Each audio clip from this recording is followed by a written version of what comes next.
All hail their most imperial majesty, founder of the manifold fleets, overlord of Vulcan, dominus of Kronos, Rex Andor, Perditor Mintaka, shatterer of the Dominion, taker of the sacred chalice of Reeks, the butcher of names, Emperor Bibonius, Ignabis, Hibernicus, Just skip to the end. Emperor Summers. Greetings, our loyal subjects, and welcome to the Priority One Empire livestream. Invading your pathetic little reality, live via Facebook, Twitter, YouTube, and Twitch on March 6th, 2021. I'm your Emperor Summers, and tonight we're holding court at our future conquest, Bajor Instance Number 1. Attending upon us tonight are the Dominatrix, Nikki, and Lord James. James, how's it going, dude? Well, I tolerate the presence of these inferior beings, your majesty. However, Yes. I find their lack of admiration disturbing. We shall place them in the agonizer booths for 20 days. As you command, my liege. Let it be done. Dominatrix. Bow chicken wow wow. How's it Oh going? my. How's it going? Good. You looking forward to tonight's show? Sorry, I can't stop laughing. Yes, it sounds like it's going to be a fun one. Yes. You guys are going to be silly tonight. So looking forward to tonight's show. Oh my god, look at this. Who the hell has got their party popper out? Yes, really looking forward to tonight's show. This is the first show for the Mirror Month. Our Mirror Month is now live, and Yay! yeah, I know. I've really been looking forward to it. We moved it forward 1 month this year. And this is going to be the plan moving forward. The reason being is that we have 4 major seasonal events. And Mirror Month was always in April. But by moving it to March, it means that we nearly have a seasonal event once every quarter. Once every quarter. But yeah, want to welcome a few people who just followed our channel within the last few minutes. So Lucky's Charms 36, welcome. Doc Urbonic, sorry if I'm butchering. Well, I am butchering the name. Yeah, welcome to the channel as well. Then we have Ickocean, and who's the other one? Frostbolt 599. Welcome, guys. Thank you so much for tuning into the show. Yeah, we broadcast every week, and we cover the latest news for Star Trek Online and the Priority One Armada. However, for the next month, it is the Priority One Empire, because we have been phase shifted into the Mirror Universe, and we have to masquerade as the Priority One Empire. And we all take on our alter egos, and yeah, just have some fun while doing it. So yeah, greetings our loyal subjects, and welcome to the Priority One Empire live stream. Oh no, I've already read that. What am I doing?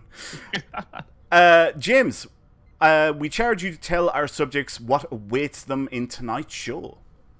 Of course, Your Majesty. During the Imperial audience, we'll review the events from the lesser species from Star Trek Online. So, if you're not in the audience at Bajor Instance Number 1, then run if you want, but you can't hide forever. We'll also celebrate the Priority One Empire's latest conquests and recognize its loyal subjects. Recent action reports. When their Majesty grows tired of killing hordes of lesser species, as is right, we'll invade the Badlands for our weekly conquest to prove our dominance over the treacherous royalist faction and earn marks in dilithium, and most importantly, glory for the Empire. Your character needs to be level 50 to join. So, before all that though, we have our first giveaway for the show. So for your chance to win a Groupies Pop Culture Hero Coalition mini pack code, which was surrendered to the Imperial Treasury, we want you to type in the word Imperial into the chat now. Do that on whatever platform you are viewing on. Type in the word Imperial into the chat on Twitch, Twitter, Facebook, or YouTube, and that will enter you in with a chance of winning a Groupies Pop Culture Hero Coalition mini pack code. Your Emperor commands you.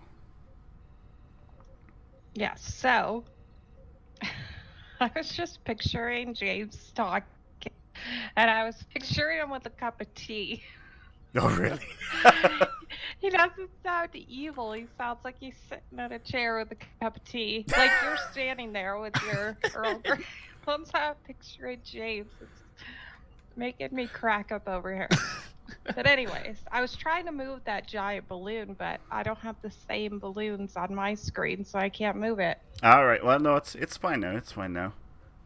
Okay, so you may request an audience with one of our leaders by joining the Priority One chat channel in-game. Simply type /channel_join space Priority One into the in-game chat box and hit the enter key.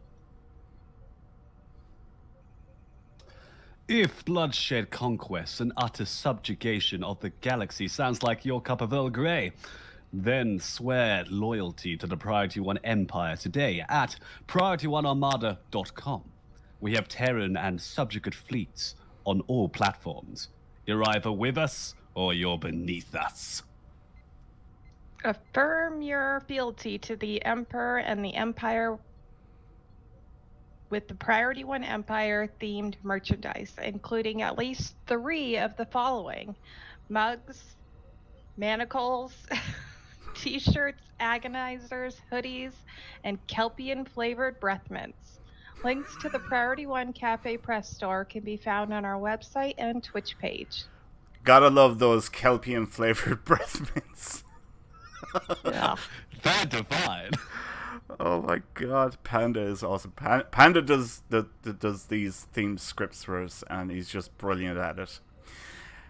Anyway, enough of this Merkel-tiled natter. We have a great deal of news to cover this week. So, Nikki, what do you have to report on the Junior Officer Weekend, please? Well, SDO is pleased to announce the return of the Research and Development Weekend. This event will run from the 4th of March to the 8th of March and feature several bonuses throughout STO that will give captains of all levels a leg up advancing their rank in the Research and Development school of their choice.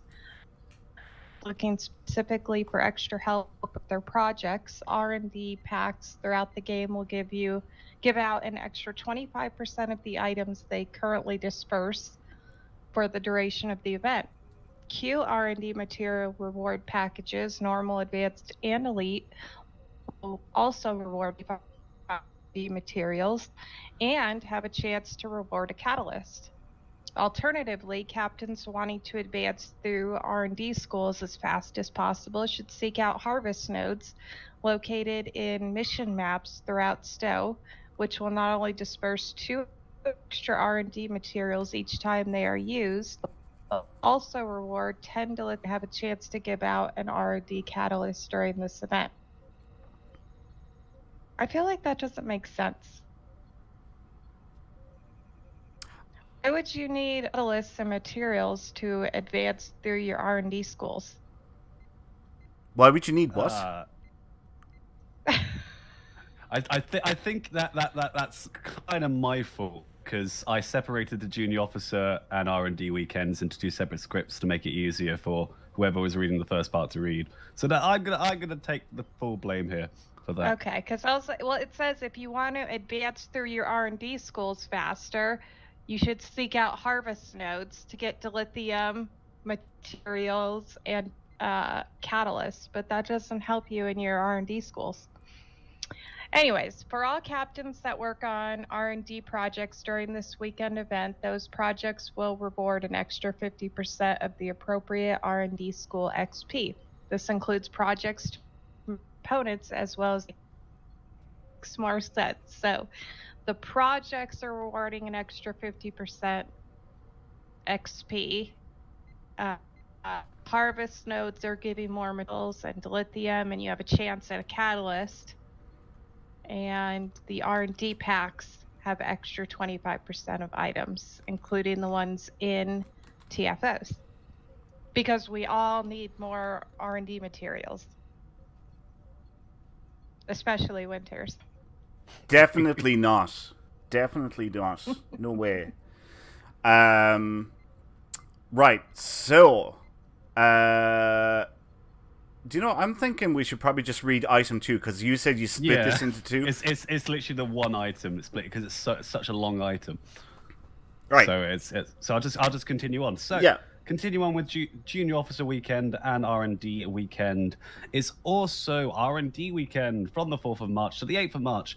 SDA will be running a special weekend where you can earn some bonus commendation XP by completing any duty officer assignments. To those little people who work tirelessly in those cramped Jeffrey tubes, perish namelessly on away missions, and provide endless streams of reports and analyze necessary for Starship function, this event is dedicated for you. Not that we care, anyway. During this event, you'll gain 50% increased XP for all commendations, earning by completion of duty officer assignments. You do not need anything special for this bonus. It's automatic. There's a free item from this event. A special purple quality duty officer with a unique active roster power is speaking to your officer of your faction. Award this one. Starfleet officers and Romulan allies, this is an engineering exocom duty officer. And for KDF officers and Romulan allies, it is a Riemann duty officer. This is not available if you've already claimed it in the last event. Duty officer packs during this event will have a free additional green quality duty officers inside. This applies to C-store purchase packs, not to those awarded during the rank up, from recruitment assignments and mini packs. Also, it applies to packs open during this event, if there are any purchased prior to the event. Oh, that's pretty cool. The packs included in this offer are Delta Alliance Duty Officer packs, Gamma Quadrant Duty Officer, crates, Cadre. My apologies. Reinforcement Duty Officer pack, Fleet Support Duty Officer pack, Romulan Duty Officer pack, Fleet Support Duty Officer pack, Klingon Duty Officer pack, and Federation Duty Officer pack. The Academy Particle Scanning event is now part of the Junior Officer Appreciation Starfleet Academy or the Klingon Academy during this event and speak to Professor Mia or Commander Bitama? I want to say that. Pick a cadet to train and then engage in scanning particles. It's all about the Academy grounds. You can scan and capture particles. It'll help to train the cadet. And if you exchange your faction, you'll release a new random duty officer for you. The more particles you scan, the better quality the duty officer you can claim. For 5 scans, you can claim a common duty officer. For 25, you can claim an uncommon. For 50, a rare. And for 75, you can claim a very rare duty officer. Remember, additional reserve roster duty officer slots, increased by 20 to 25 to 100, are available from the in-game from the C-store, a maximum of 500 reserve roster space. Have fun, and try not to send too many officers to sick bay. Okay, so yeah, it's a junior officer weekend and an R&D weekend. So like the guys were saying there, R&D projects are rewarding an extra 50% XP, which is great. It's actually quite useful for me at the moment. So we'll start off there. Nikki, we'll start off with you. Do you have any characters that are still leveling up R&D? I assume you do with the new introduction of the new KDF recruits. So you have at least one, I would say. Yeah, I have like my primary character in each of the primary done, but like all my alts, I guess you'd call them, are still working on them. Because, you know, I focused on like my main character in each of the main fleets. Right.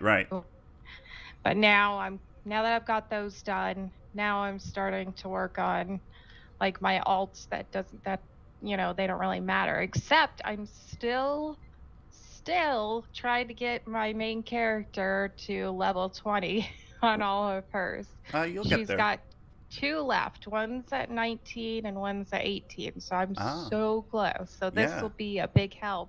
Every little bit helps. Oh yeah, definitely. This'll definitely help that an awful lot. James, how about you? Have you got many characters that are still leveling up R&D schools? So my main character has about half its things at number 20, but a lot of them are at 18. Right. Just like Nikki said, so I'm trying to finish off that. And of course, after 4 years, I finally decided to work on my temple recruit. So the duty officer part of this is fantastic as well, because for that, I have to get all of them to tier 4, which would, getting one on my Klingon recruit was hard enough, but getting all 4 is just, all of them to tier 4 is just going to be a pain. Right. Excuse me. Yeah, I've got a couple of characters that are leveling up the R&D school, so great for that. It's just a pity that this wasn't a week. The weekend is all right, but I feel things like this, R&D weekends should be a week long, because you're only talking 3 or 4 days, so that's 3 or 4 sets of projects that you benefit. So it's not that great. I really do think that these should be 7 days long. Might be something we can have a chat with Al about next time talking to him, maybe. But anyway, like we said, it is also a junior officer weekend, and Nikki, do you ever try and pick up the free duty officers from the particle traces? That mini game down on the Academy. Do you ever do that at all?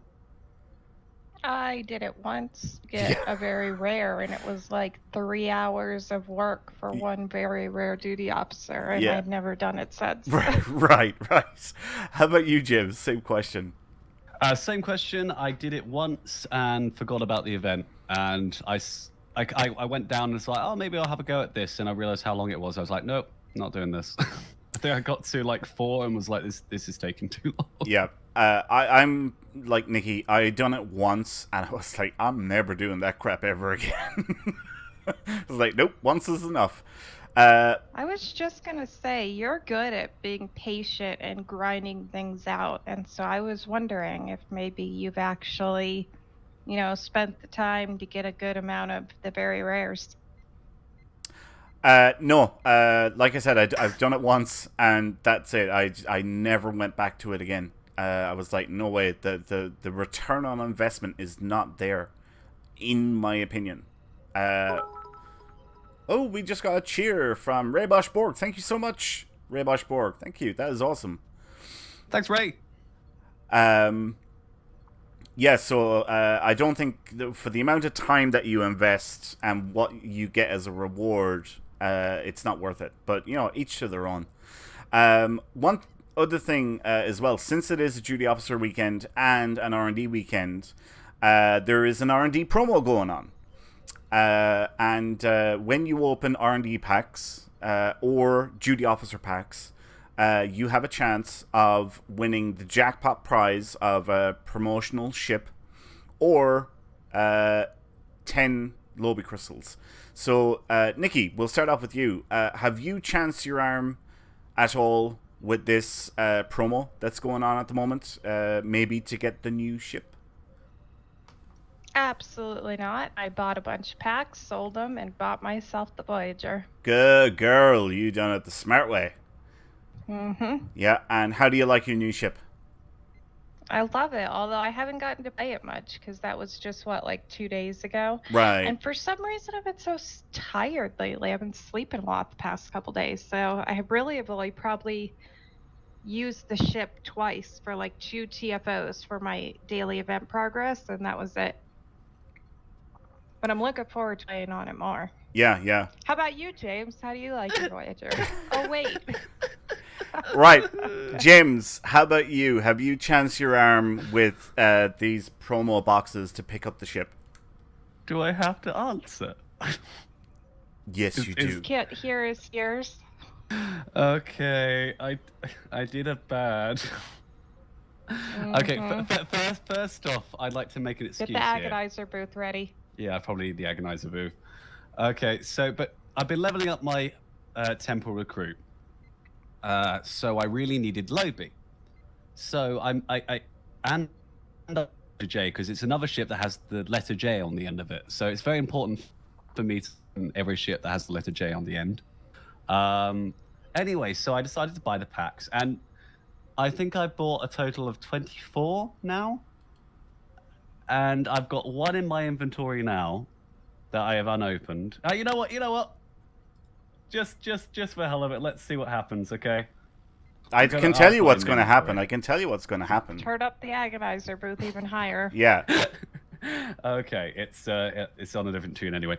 But I got Lobie, but I didn't get a ship, and I didn't get the Voyager-J. And as every time this happens, and everyone tells me to sell them, they're just in my inventory, and I'm like, I should sell these. I was good with keys. Yes, they're going for like 30 million. I know. EC.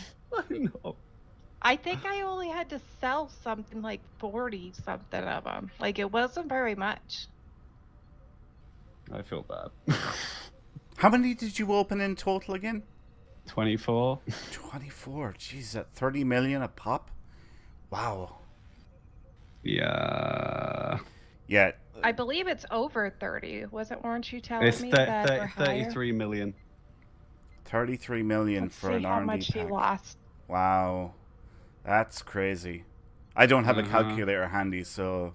I worked it out. 792 million EC. Yeah. I'm gonna go hide. Yep. So you know James what will to be do. in the corner cry the rest of the stream. So. Yeah, I am. Besides, the Enterprise J's better anyway. Yeah. Well, it's still here. You still have a chance to buy boxes and sell them and get one. Yeah. And the thing is, you want to do it now while the interest is there and people are buying the boxes. Like, if you wait 2 weeks from now... And why the boxes are available, because once those promotional R&D boxes are gone, then you have to use keys, and you don't make as much with the keys. It's true. Yeah, you see, you need to be on the bandwagon right from the very beginning, because, like, after 5 days... people start slowing down on purchasing the boxes off the exchange. So the price then will fluctuate because of that, and plus you're not going to be selling them as quickly. So you need to be on the bandwagon like straight away and getting those packs up on the exchange, knowing that they are going to sell, and make your money, and then you can buy the ship. But, you know, there is always the chance that you might get lucky and hit the jackpot. I know there are a couple of people within the Armada who did get lucky. I believe Tormox got it. I think I want to say yesterday, and so did Falsefire, if I remember correctly. He didn't go for the Voyager-J now. He went for a different ship, I think. But yeah, there have been a few people who... Farnsworth. Brent got it. Tormox just said, "I'll show you mine, James." Oh, please. Oh, I look forward to that. Oh, wow. Man, that was Tormox, funny. are you taking yours to the away mission? Maybe I should be switching characters after this.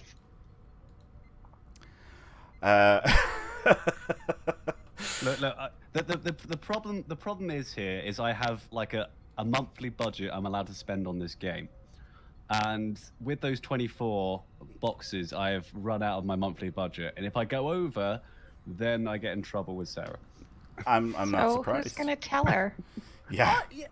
She's very good with finances, so she does my finances. All right. Well, There's that was your bad. So that was my mistake. Yeah. That was your mistake right there. But That's yeah. the man's job. See, that's what Winters does. He takes care of the money.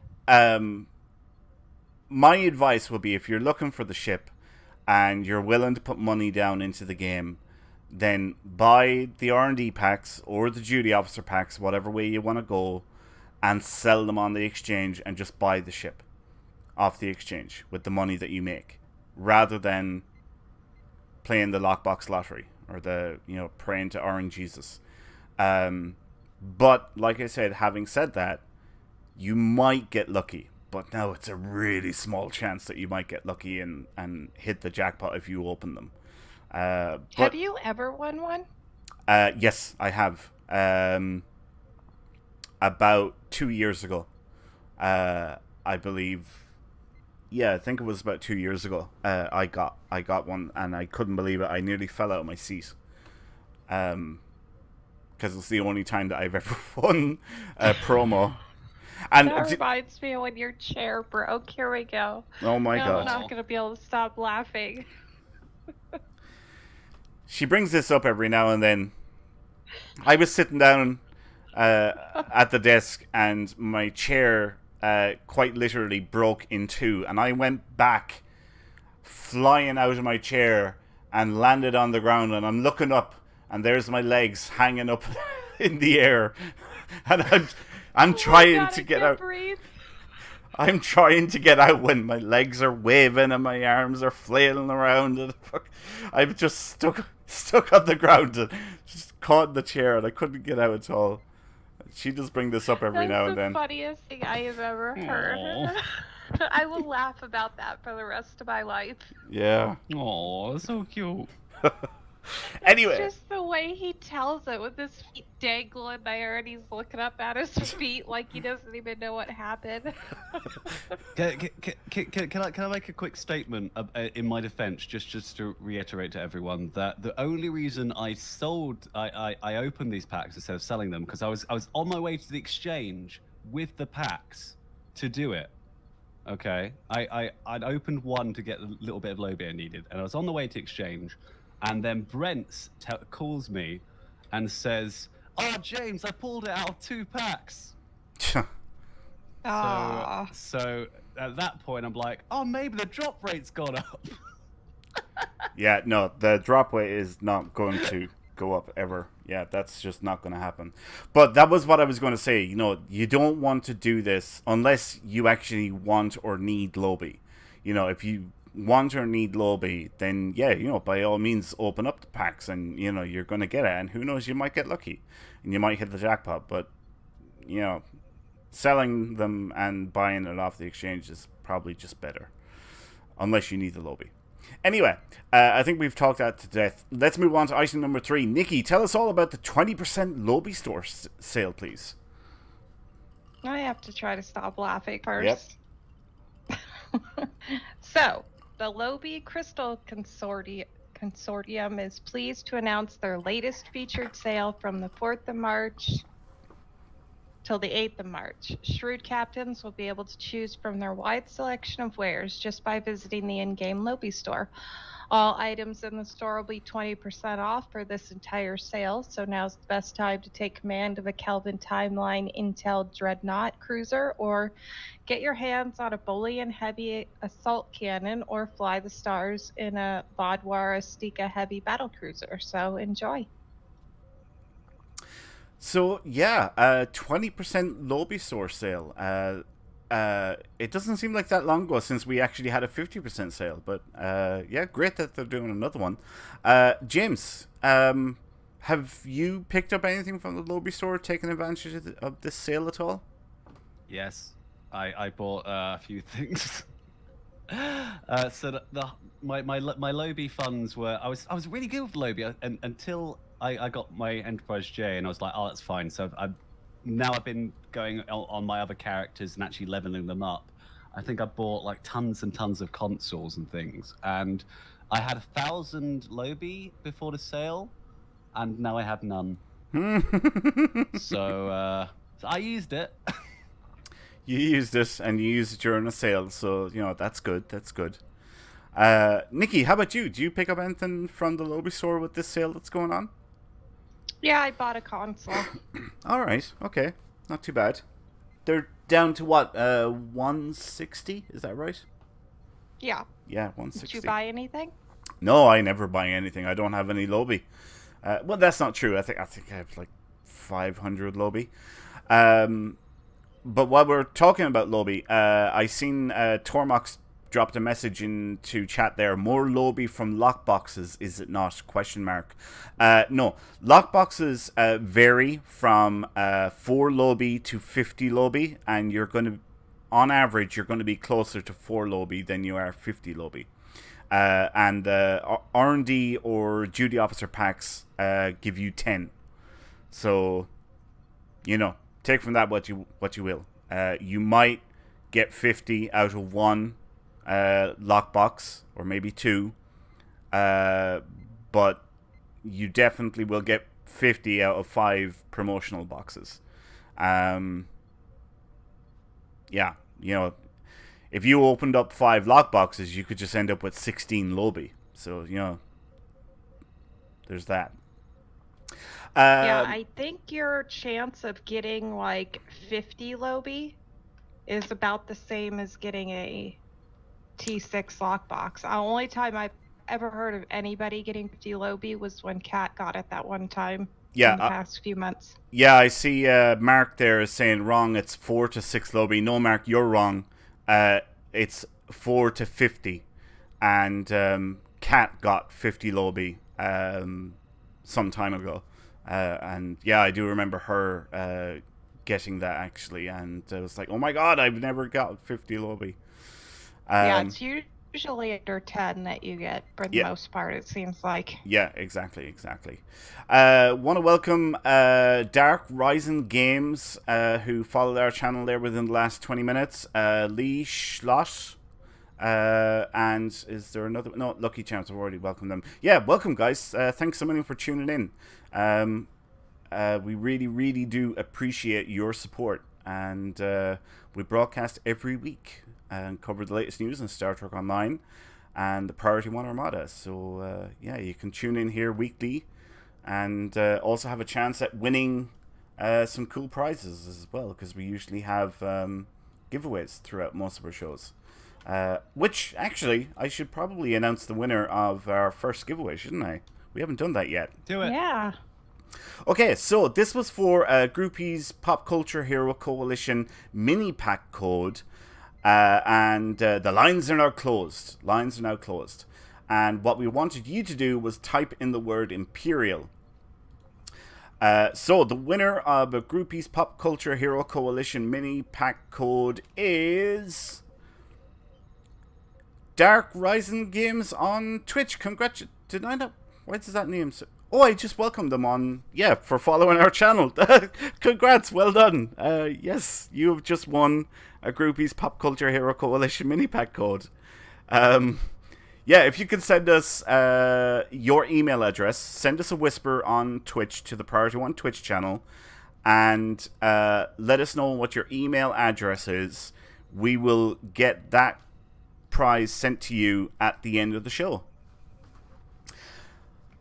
Congratulations. Yeah. Congrats.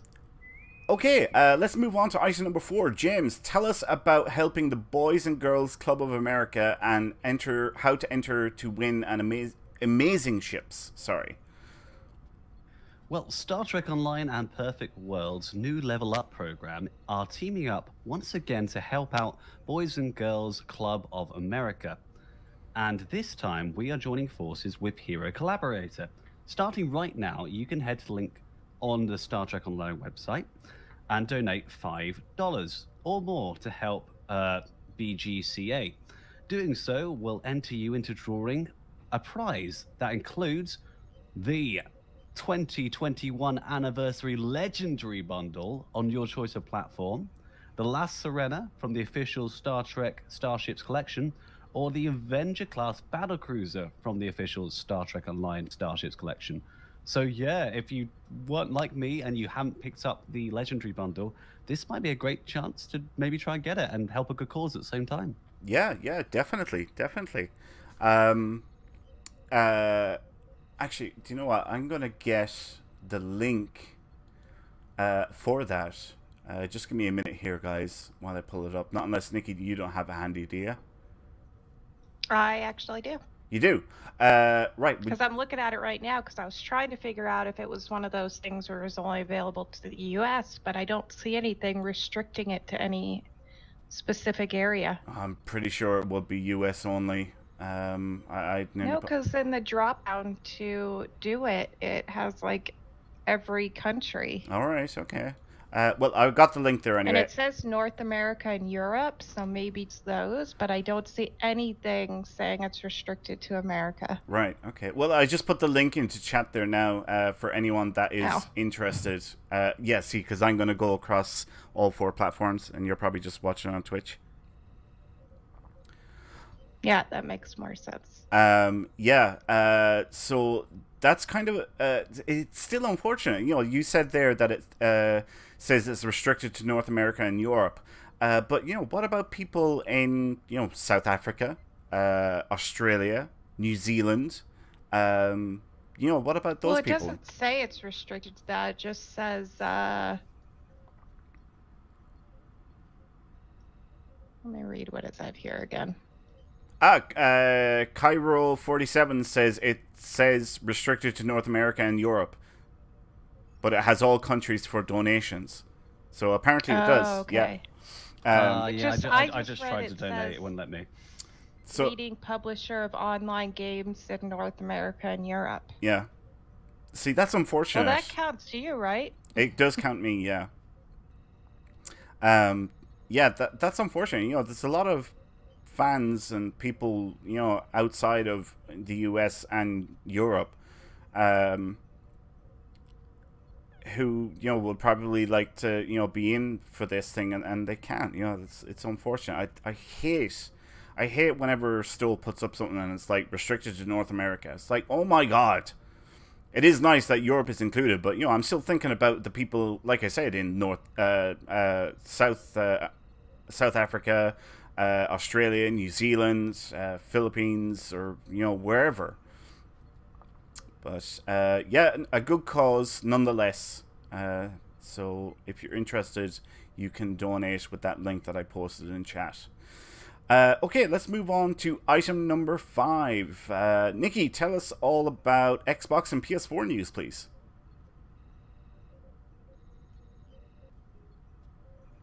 Sorry, I had to get to the right spot here. All right, so... Oh, that's here. There we go. 20% Zen sale. Stowe is excited to announce a Zen discount on Xbox One and PlayStation 4 until March 8th at 8 a.m. Pacific time. Captives can get their hands on Zen for 20% off. Woohoo! And then they are also getting Welcome to House Reborn, Divided, Shattered, Reborn. Well, we've already learned all about this, but they've caught up with us and have gotten to House Reborn, which was the most recent episodes, right? Yep. That we got? Yep. All right, let's see here. I'm not going to read all this. Okay, House Reborn is now live on so experience App Store through episodes starring J.G. Hertzler, Robert O'Reilly, Rika Sherman, and 2 new cast members. Sam Witwer stepping into the shoes of Kenneth Mitchell, taking on the role of Tenovic under Ken's direction, and Mary Chipo is joining the story as well, reprising her role of Laurel. The first 2 seasons, what role could Laurel have in this tale? You'll have to dive into House Reborn to find out. And that's not all. With the release of this new update, they've completed the rework of the Klingon starting experience. Begin a new Klingon character now to experience the classic story brought to the modern era with redesigned levels, updated character and environment art, new cutscenes, new voiceovers, and more. For the first time, you'll be able to experience that story as a Klingon from the Discovery era. It's a perfect time to be a Klingon, not least of which because the Klingon recruitment event begins with the launch as well. Woohoo. So your new Klingon will be embroiled in a mysterious story hunting down enemies of the Empire for a shadowy benefactor. Play through the game as a Klingon and unlock new recruit rewards like an exclusive T6 ship, the Machla refit, and of course, when you reach level 65 with any KDF character, you'll unlock the ability to fly every ship in the game across your entire account. So it gives you the cross-faction unlock for ships. And then on top of that, it's Star Trek Online's 11th anniversary. The game has officially been going strong for more than a decade now, and Stowe wants to celebrate with you. Join the anniversary event through playing much of the new story content or through playing the classic Omega Molecule Stabilization game. Doing so will allow you to progress towards unlocking the first ever ship designed in concert between the Klingons and Romulans, the Timur-class Raider, and the Picard Jotbosch lockbox is here, giving you access to all kinds of twisted Romulan tech. So they're getting really close to catching up with us. It seems like there used to be a big gap, and now it's like they're right behind us. Yeah, exactly. This pretty much brings them right up to the level that PC is at. You're right. There used to be like a 3 to 4 month gap in content. So yeah, great to see console getting some love and catching up with PC. Right. Let's move on to item number 6, PC patch notes. So, under General, they resolved an issue that was preventing legacy progress contribution from rewarding event campaign progress. Captains that did not receive their event campaign progress due to this issue will have that progress awarded to them at a future date. Resolved an issue that was preventing fleet mail from being sent. Resolved an issue that was causing NPC ships using pulse cannon weaponry to deal abnormal large amounts of damage when under the effect of cannon scatter volley all ranks. Resolved an issue that was preventing many warp out animations to play when a space summon was despawning. Resolved a text error on the box Event Campaign 3 prize premium tier 6 starship choice where it was failing to include promotional starships in the list of available ships. The Tamir class Alliance Raider parts now change paint color consistently. At a distance, the neck piece of the Narendra support cruiser is now the proper size. And add ability for players to turn off friend logged on and friend logged off notification, fly in and chat. So they're the patch notes. I can tell you personally, I'm glad that they resolved the issue for the legacy progress, and that those of us who done it will get that rewarded back to us at a future date, because I went and used 13 of my tokens, my legacy tokens, and I didn't get event campaign progress for it, and I was rather miffed about it. So I'm glad to see that included in there. Yes, go ahead, James. I'm just super jazzed about the friend log on, log off notifications that can be disabled. Really? Yeah, because the amount of times I get Winters logged on, Winters logged off, Winters logged on, or Select logged on, yep. Select logged off. So, yeah, I'm very, very happy about this. Okay, moving on to item number 7, Armada news. As always, this coming week is TFO Thursday in the Priority 1 Armada. This event is for all Priority 1 Armada members and offers a chance for us to team up together and earn marks, XP, and more importantly, dilithium. To check the time of this event, open up the fleet window, which I am doing right now, and click on the events tab. And from there, you can click on TFO Thursday, and you will see the time of the event in your local time zone. I am in GMT, so it is at 1 a.m. my time for me. But in-game will always convert to your local time zone. So, yeah, that's where you can find out the date of and time of TFO Thursday. The Priority 1 Ferengi Alliance fleet is now working on a short list of 16-hour upgrades that place various NPCs on the colony world. So that's great news there. The Priority 1 Romulan Republic fleet got its final Tier 3 upgrade for the Embassy on cooldown last week. When it comes off cooldown tomorrow, it will bring the fleet up to level 61. So great job to all of the members of the Romulan Republic fleet. That is fantastic. Well done, guys. Woo! Moving on to the KDS side, the Klingon High Council has unlocked its second Tier 3 upgrade on the Fleet Spire, and at the time of this broadcast, it needs about 700 duty officers and about 400 provisions. Finally, the Romulan Tal Shiar fleet is working on a project to place a specialty commodity broker on the embassy. This project still needs about 200 fleet marks, and that's once that gets filled, it will put it on cooldown. So, yeah, some opportunities there to earn some fleet credits, anyone that's interested. If you are interested in joining any of our specialty fleets, like the Klingon High Council, the Priority 1 Ferengi Alliance, the Priority 1 Romulan Republic, or the Romulan Tal Shiar fleets, you can submit your application on the Priority 1 Armada website once you reach the fleet rank of captain in any of our primary fleets. These specialty fleets offer 25% reduced requirements for all promotions, as well as instant access to all fleet stores. And let's face it, who doesn't want to get a Ferengi business license? Because that's actually a thing in our community. We actually give a business license to anybody who joins the Priority 1 Ferengi Alliance. And we have other things as well for the other fleets. But personally, I love the business license. I think that is the coolest thing ever. So cool, I love it. Yep, I love it too. Excuse me. Okay, there is one special member that we would like to highlight in tonight's show, and that is Captain Raybosh Borg of the Priority 1 Empire Fleet. For his recent donation that he made to the Priority 1 Armada website. Thank you, Captain Raybosh Borg, so much for your support of the Priority 1 Armada. We really, really do appreciate it so much. And because of your donation and the donations of so many other awesome members, we're able to pay for website hosting fees, production software for this show, domain name fees, IFTTT services, rebroadcasting software for this show.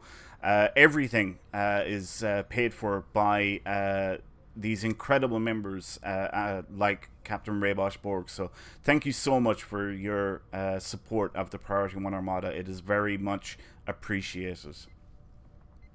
We love you, Ray. Raybosh Borg. If you would like to support the Priority 1 Armada, you can make a donation on our website and receive a thank you package based on the amount you donate. Visit PriorityOneArmada.com to find out more. Okay, that is the news wrapped up. Before we get started on our away mission, I think we should start the next giveaway. What do you think, guys? Love Absolutely. Alright, sorry, I was having a drink there. Okay, so our next giveaway is for a cross-faction Command Dreadnought Cruiser bundle. This was very generously donated by Commander Cable of the Priority 1 Armada. So thank you, Commander Cable, so much for donating this awesome prize. Remember, this is for a cross-faction Command Dreadnought Cruiser bundle. And what we would like you to do to enter yourself in with a chance of winning is type in the word Overlord into the chat now, and that will enter you in with the chance of winning a cross-faction Command Dreadnought Cruiser bundle.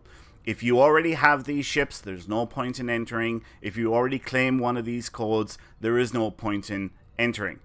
Yeah, so if you have them, you might have a friend, maybe, that you can give the code to. But, yeah, you cannot claim the ships again if you already have them.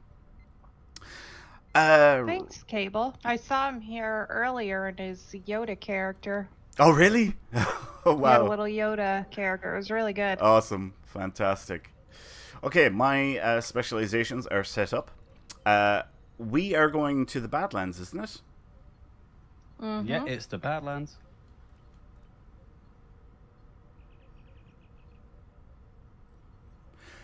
Oh. Ha!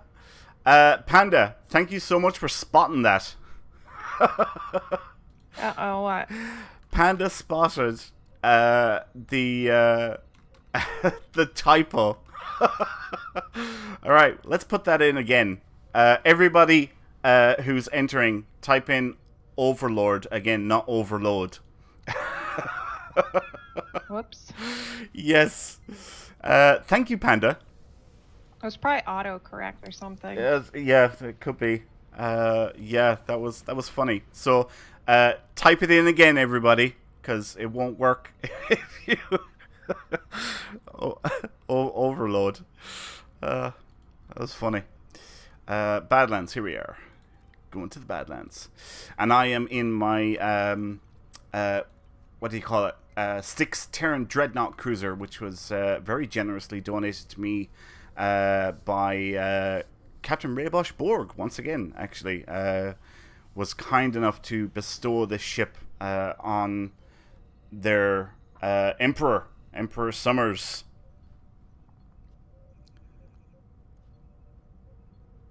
Don't you have a mirror warship too? I do. Yes, I do indeed. Most certainly do. Remember to set your specializations, guys, if you haven't done so already. Very important. Very, very Where are important. you guys? Oh, you're still not over here?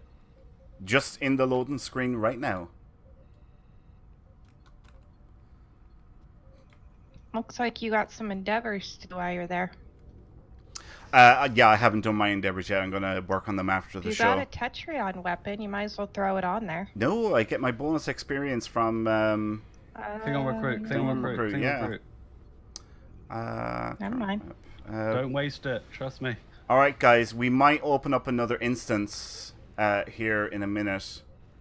So we might all switch to it. Yeah, this one is filling up. Nearly full, just one more spot and we'll open up a fresh instance and we'll try and get as many people in there as we possibly can. There we are, we're full. New instance should be opening up any minute now. There we go. Instance number 3, everybody. Go! I hope that one's not full by the time I get there. If you can't get into instance number 3, just go ahead with whatever instance you are in. Because you're probably going to be there with people that are tuned into the show anyway. There is no real difference being in the same instance. You know, we're just here to blow stuff up and play the game. So don't worry if you can't get in. I had to switch to my Voyager. Oh, Is everyone trying to torture me? Yes. I actually forgot to mention this prize that was donated by Commander Cable is valued at about $60 or $70, so it's like a really, really good prize. It's pretty sweet. All right, let's get cracking.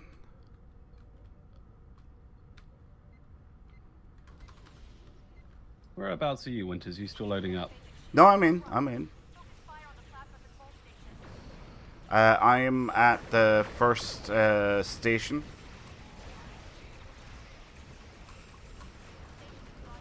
You know when you just you know, go straight ahead when you warp in.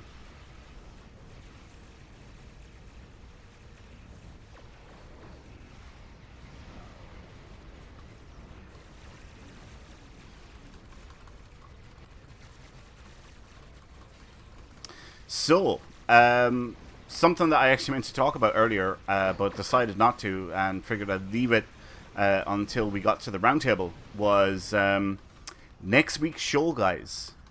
I am so stoked. Next week, we are joining in on and helping our sister production, Priority One Podcast, celebrate their 500th episode. And there is going to be a marathon 500 minutes long stream next Saturday. And there are going to be special guests, including Al Rivera, Star Trek Online's lead designer, although I believe he got promoted recently and I can't remember his official title now. It's like director of something. But yes, Al Rivera is going to be on the show. Mary Chieffo is going to be on as well, otherwise known as Lorel from Star Trek Discovery. And the man himself, Rod Roddenberry, is actually going to join us as well, and we're going to give him a tutorial playthrough of Star Trek Online. Oh. So it's going to be Elio, Kat, Al, Rod, and myself. We're going to do this, and we're going to get Rod Roddenberry into Star Trek Online and actually get him to start playing the game. Yeah. And I am so stoked about it. I cannot wait. 500 episodes, 10 years the podcast has been around. It's just absolutely fantastic. So really looking forward to that. Wow, look at that. My pets are up to nearly 5 stars already. That's awesome.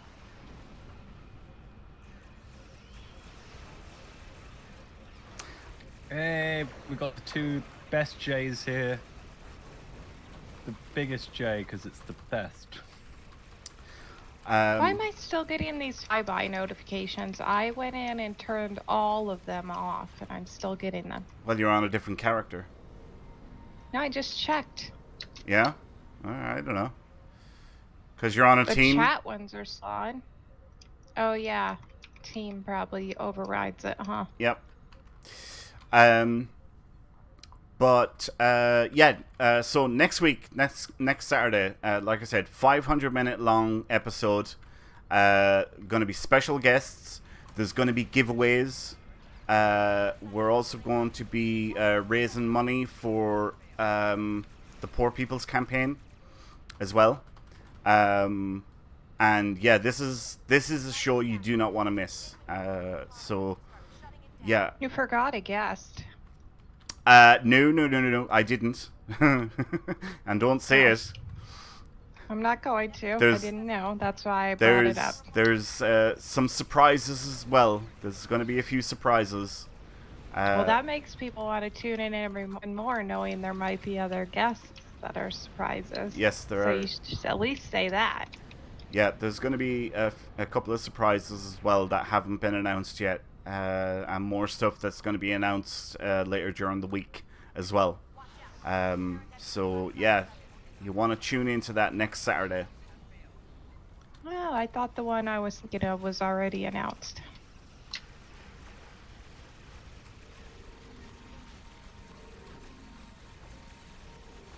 Oh, it's me, isn't it? I'm a special guest. Oh, stop it, guys.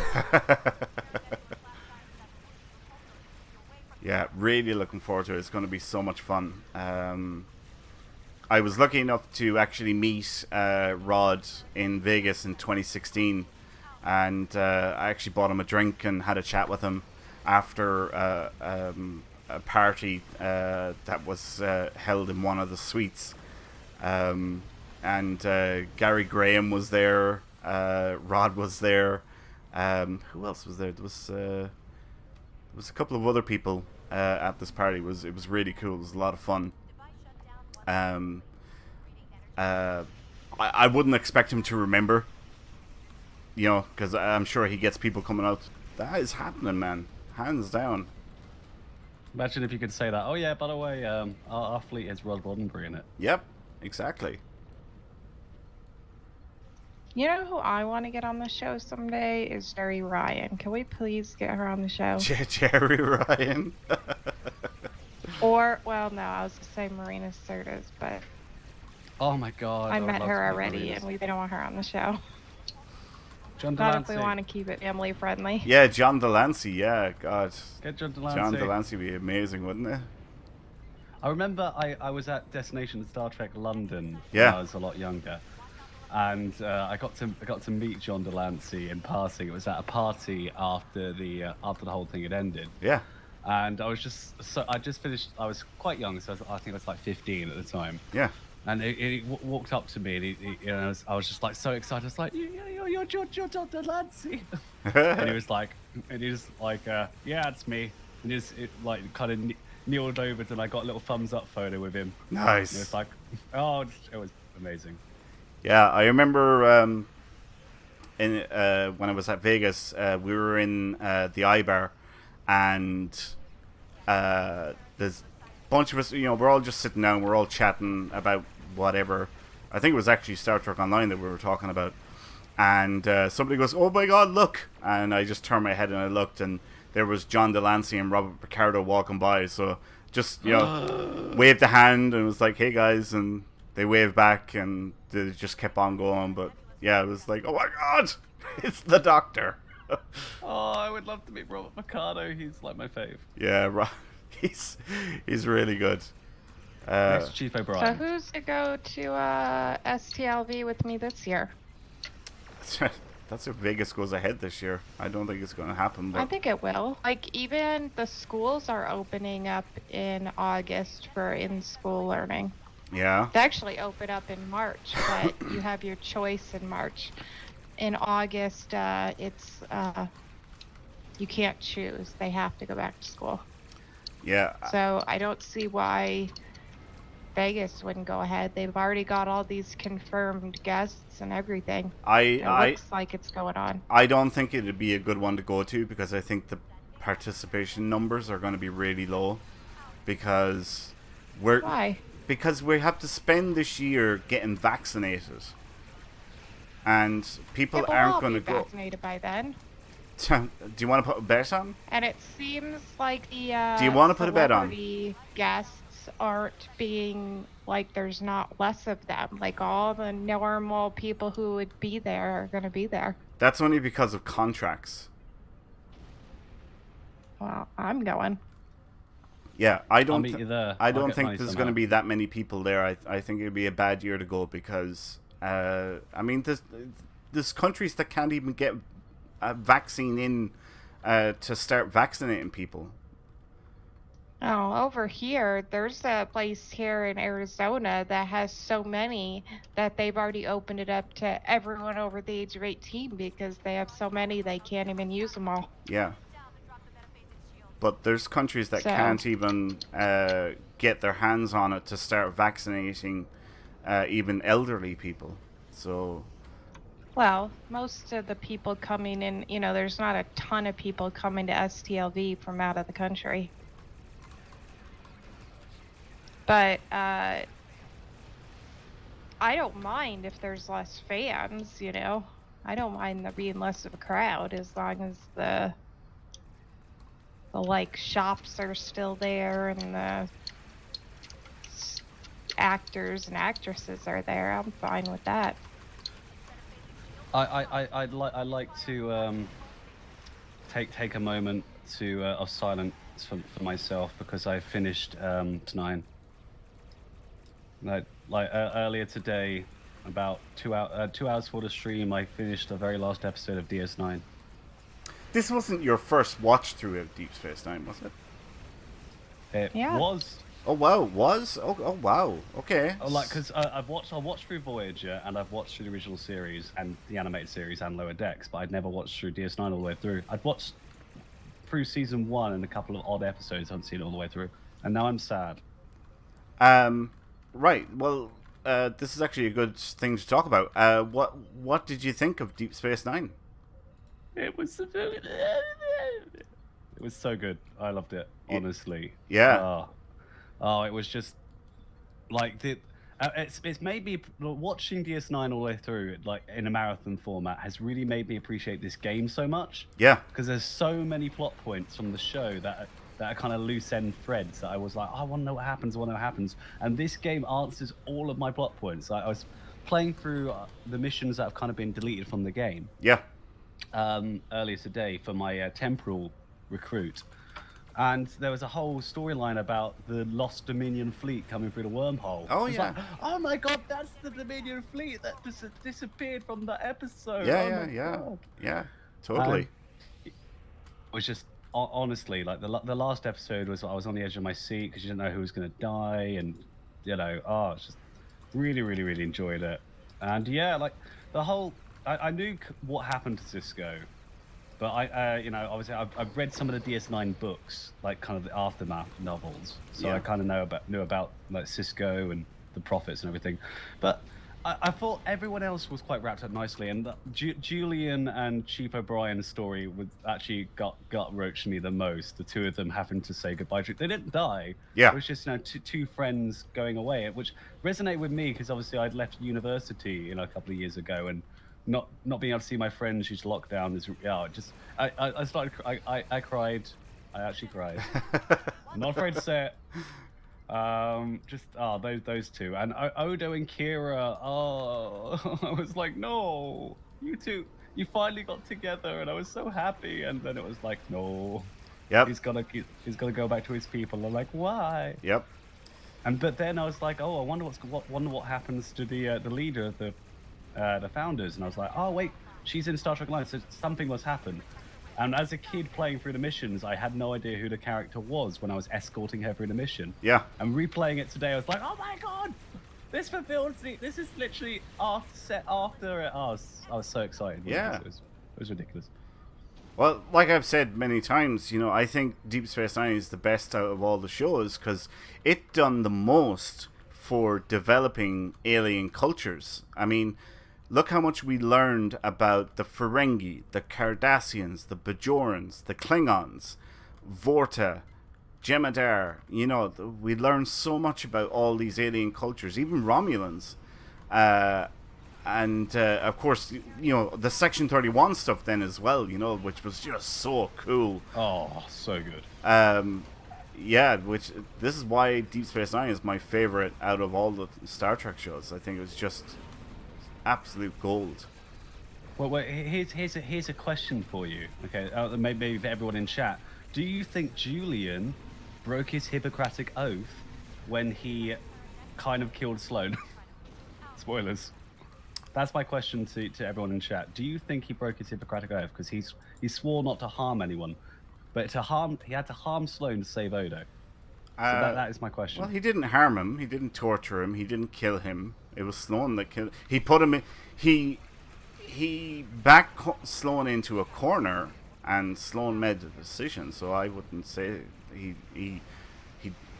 killed him at all.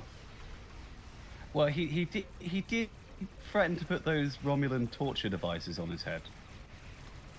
No, they weren't torture devices. They were memory extraction devices. I know, but from the way we saw Julian after they were on his head, he looked completely like he'd been tortured. Well, he had got the crap kicked out of him, of course. Okay. That's what a fist and a foot does to you. It wasn't because of the devices. But yeah, I really enjoyed that Section 31 stuff, and yeah, it does make me more intrigued for the Section 31 show. Oh yeah, I'd like to see where they go with that. Actually, because are we going to see the formation of and that's why we're hearing this rumor about Archer returning because it's actually set during the Enterprise era, or are we going to see it is it going to be next gen era or something like that?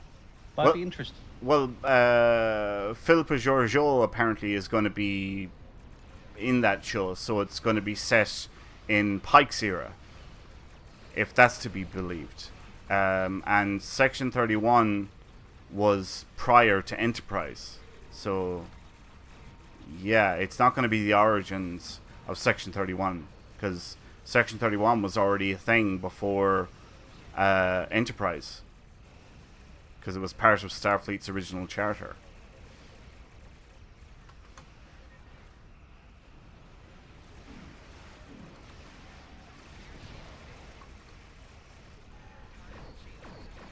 God, these ships are just dying so quickly.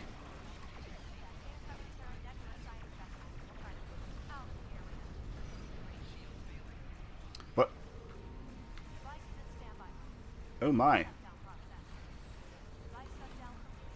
What the hell happened to the server? I got disconnected from voice.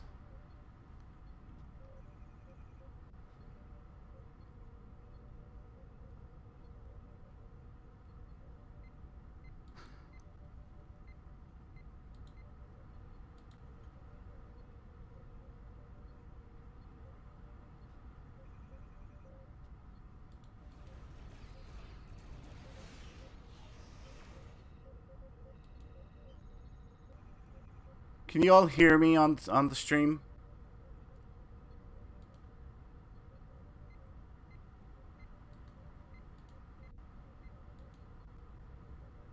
Anyone?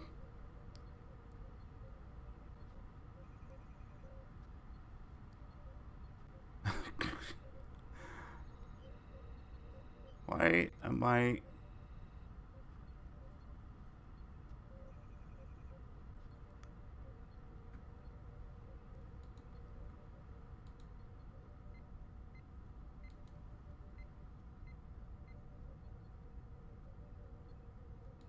And why he has...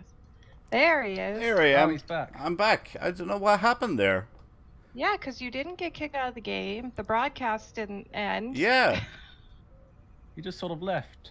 Did I thought I'd offended you for a second. I was like, I'm sorry, Willis. Yeah, it is. No, that would have been you leaving the room, not him. Oh, man. Oh, okay. Yeah, that was the weirdest thing ever. It's like, why did I get disconnected from voice? Yeah, I don't know. Well, I'm back now anyway. So, yeah. Hi, back. I'm James. Haha. Sorry, I had to make the joke. I'm sorry. Yeah, I don't know if it's you or me, but there's been like times too where like you're really hard to hear. You're cutting out really bad and like just like it's got a bad connection. Yeah, yeah. And I hear people saying stuff like that on Twitch too. They're saying like a lot of lag and stuff like that. How's the weather over there? It's fine. It's fine. No storms or anything? No storms at all.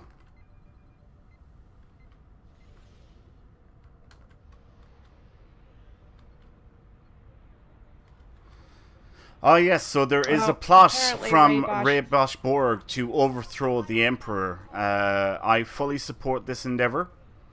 And Ray is now in charge. There's the keys. See y'all later. Oh, what? Just like that? Yeah, that's it. Yeah, I guess he doesn't love us anymore. He's just ready to give us up and give us away to somebody else for nothing. Ray's in charge. Well, all hell Ray. Sorry, Winter. Yeah. I guess I'll suck up to the boss. That's a good question. You know, in the Mirror Universe, do they like use the rules of acquisition within the Empire? I don't know. Do we ever see Ferengi except for Rom and Quark in any Mirror Universe? Yeah, Brunt. I mean, we see the whole family, don't we? Yeah, Brunt. Oh, Mirror Universe Brunt. He was so sweet. But not really like how the whole Ferengi work over there. Just the people from DS9 we see, which they're kind of, different than your typical Ferengi anyways. Right, yeah. Yeah. Because they've been influenced by humans too much. So, Mirror Universe Nog is just a gangster. It's quite funny. Yeah, and he had a bad ending. Didn't all the family? Yeah, all yeah. the Ferengi had a bad ending. It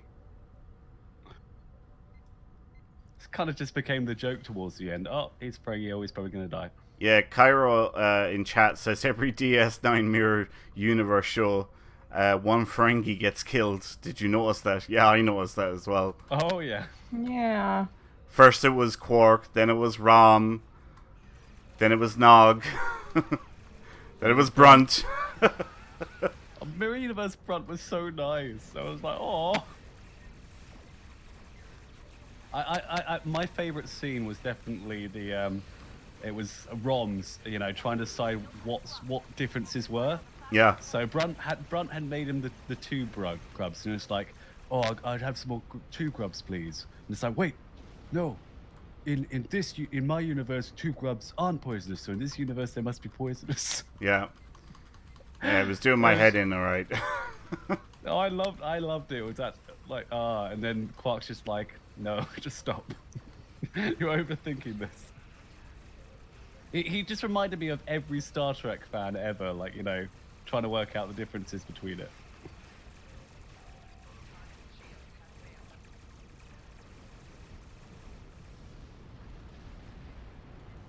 All right, we're doing good here, guys. We just got one more base to take out. Oh, speaking of Ferengi, by the way, I'm actually running the Ferengi Vanity Shield on my ISS Enterprise-J at the moment. Oh, wow. It actually looks like, you know, kind of make it mirror universe-y. It looks quite good with the oranges and yellows. I think this is the only Vanity Shield I've ever got from a lockbox. And it wasn't even from my lockbox, it was on the account that was given to me.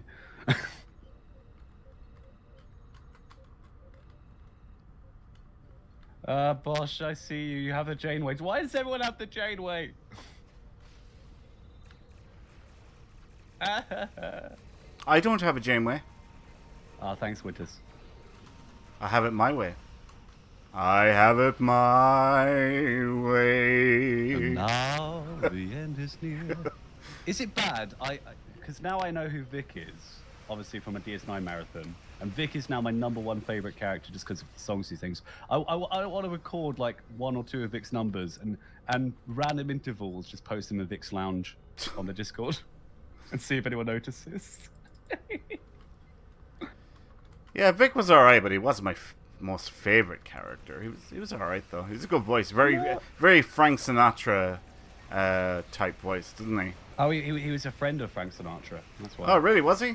I didn't know that. I'll tell you what classic sci-fi show apart from Star Trek has he been in? It's a very obscure one. Not a bull's notion. Nikki, any ideas? All right, what was the question? Vic, the actor who plays Vic Fontaine in DS9, what other kind of sci-fi... it's quite obscure, but it's quite a well-known sci-fi show. Quantum Leap. Been in? Wasn't Quantum Leap. Close though. I don't have a clue. He was in Quantum the Jump. TV show Time Tunnel. Never heard of it. You never seen never heard of Time Tunnel? Okay, it's quite obscure to be honest, but he played the lead, who was Dr. Tony, and it was basically a show where they had like a Stargate, but it traveled through time in every episode. It was basically Quantum Leap, but like a really early version. Every episode they'd be trapped in a new part of history.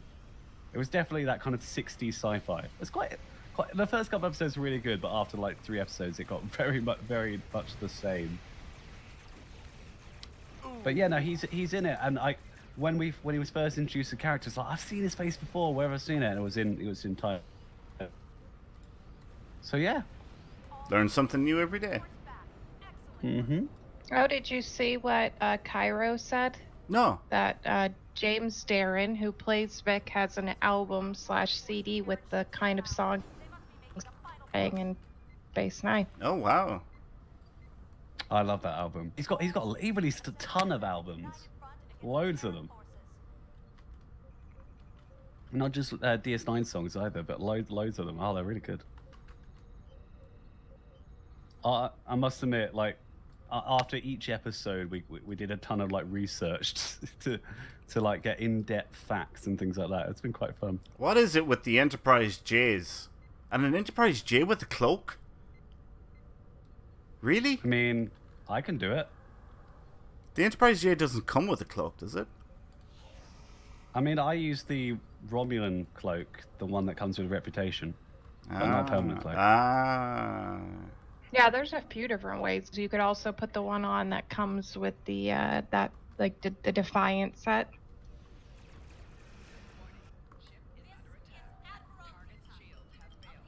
And then also, if you have the two-piece competitive war games reputation set. Whenever you're at a stop, you would cloak. Ah, yes. Oh, that's cool. That's right, yeah, forgot about that. That's probably what it is.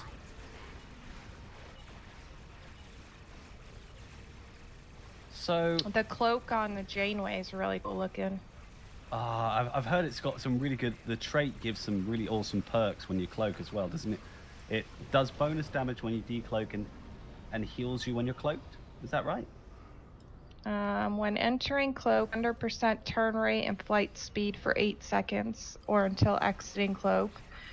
Restores plus 4% max hull per second for 8 seconds, or until exiting cloak. And then when you exit cloak, you get 11.5% firing cycle haste for energy weapons for 8 seconds. Scales with aux power.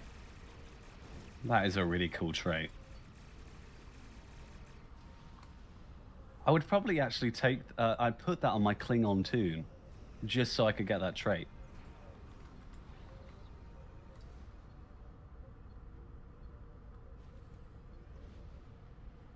Hey Winters, look below you. Look at my golden J. That's Mark and his Voyager-J. He said look below me.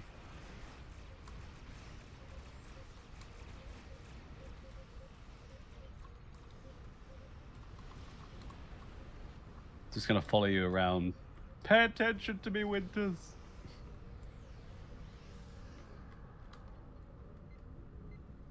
Oh yeah, so it was Claudia that had the cloak on the Enterprise-J, and it was the two-piece set from the competitive war games. Yep. Hidden payload. Yep.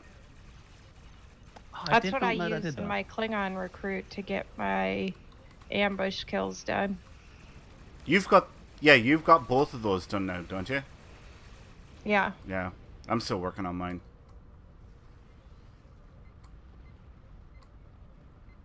I'm working on my temporal recruit. That counts, right? I like the names. Ray Bosch-Bork named his the ISS Janeway. Mine's the ISS Voyage. Where's Mark? What did he name his? No, I don't know what the word is. It's I can tell you this one actually. It's the it's the ISS Hiyadori, I believe it's the pronunciation, and it is a Japanese torpedo boat from World War II. Sign them together, couple of fits. Think me and Ray had the same idea. Yeah. Well, because it won't let you use Voyager, obviously. Yep. Restricted. I mean, I could have. You could have done Voyager-J. Yeah, Like- but it'd like I- be better just to call it. I'm very lazy when it came to naming the ship. It's I wanted the ship for ages, but so I just called it the Enterprise-J. Because the Enterprise-J isn't restricted, ironically. I wonder if it is adjusted Enterprise, but probably not because you add the J. Well, yeah, you put a little dash J at the end and you can have it. Yeah, that makes sense. See, I'm not the So you only could do one the same here version. in a Styx. Seal is also Yeah. in one. I see a few of them, I think. Seems like I've seen a bunch of them around.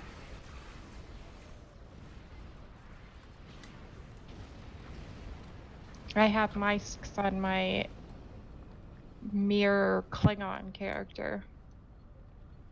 Alright, okay. Yeah. Lady Winters is her name. That's not the Colleen character, is it? No, that character is in the Zenkethi Dreadnought, Ah. which is one of my favorite ship, by the way. I really regret not getting that. Because I had my stockpile of Lobi for quite a while, and I turned down getting that ship. And the Garrick. I really wish the Garrick bundle. Yeah, I bought them all because who knows if we'll ever get that opportunity again, and to be able to just get a promo ship for some Lobby. Like, that's just too good to pass up. And I'm so glad I did, because that Zenkethi Dreadnought, I thought I'd hate it because it was so big and slow, but man, like, the damage it does is just insane.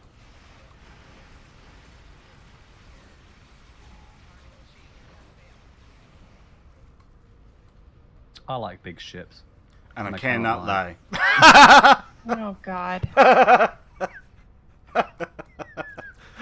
Oh, man. The two of us together at the same time. Yeah. I like big ships and I cannot lie.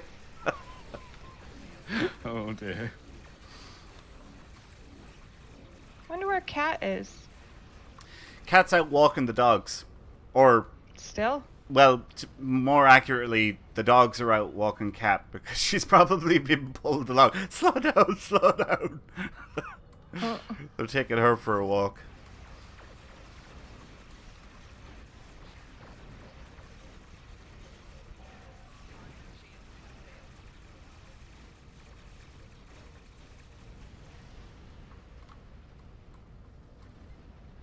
You know, I've been really loving the recruit events. I loved playing through all the campaigns on my Klingon recruit. And I'm now loving to have to play the ones that I didn't have to play on my Klingon recruit on the temporal recruit. It's been really fun. I love recruitment events. I think they're fantastic. I want them to do more of them because the account unlocks are just so fantastic. I really wish I'd known what the recruit, you know, what my character, because I got the character not knowing it was a recruit or anything. I just got it because I wanted to play in the, you know, original series story timeline. Yeah. So I got the character then, but I had no idea it was a recruit or anything like that. I just was like, oh, okay, that's cool. All right. And, you know, years later, I was like, you know, okay, because the Klingon recruit comes along, I'm like, I've run out of things to do on that because I kind of grinded it a lot. And I was like, I ran out of things to do. So I was like, you know what, I'm going to finally do temporal. And then I thought I discovered a glitch in the game because suddenly all my items in the R&D were alt. And I called Mark or Falsefire and was like, guys, I've got this really awesome glitch that everything in my R&D store is at ultra level. Yep. And it's like, yeah, that's your recruit doing that. And I'm like, what? Yeah, that ain't no bug. All that dill wasted. Yep, exactly. Okay, we haven't announced the winner of our second giveaway yet, have we? Nope. No, okay. Let's do that now. So, the lines are now closed, guys. This was for a cross-faction Command Dreadnought Cruiser bundle, very generously donated by Commander Cable of the Priority 1 Armada. And the winner is Lee Schlott. I am butchering that name so bad. Lee Schlott. No, that seems right. Yeah? Okay. Congratulations. You have won a Cross-Faction Command Dreadnought Cruiser bundle. So, if you can please contact us, send a whisper to the Priority 1 Twitch channel, and let us know what your email address is. We will get that prize sent off to you at the end of the show. Congratulations. You're very welcome, Lee. Yep, no problem at all. Just send a whisper to our channel and give us your email address and we'll get that prize sent off to you. Okay, so here's the plan, guys. We'll start the giveaway for our third giveaway now. We'll do one more run of Badlands and then we'll wrap up the show, yeah? Sound good? Sounds great. Okay, so for our third giveaway tonight, this is for a Groupies Breast Cancer Awareness Mega Pack code. This, again, is valued at about $60 or $70, so a really, really great prize. If you already have the ships that are in this, and unfortunately I can't remember which ones they are now, so I'm sorry about that. If you already have the ships that are in this code is going to be useless to you. Or if you have already claimed a Mega Pack a Groupies Breast Cancer Awareness Mega Pack code, you will not be able to claim a second one. But you will be able to give it to a friend if there was no conflict there. So just, be warned.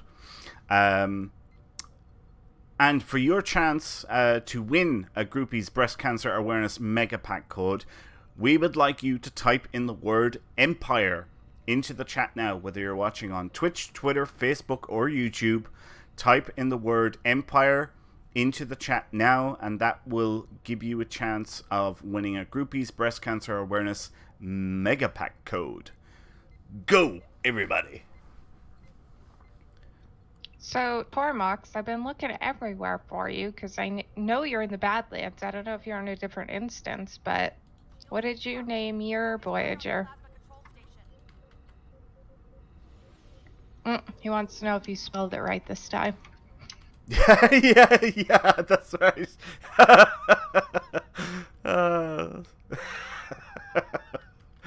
That's funny.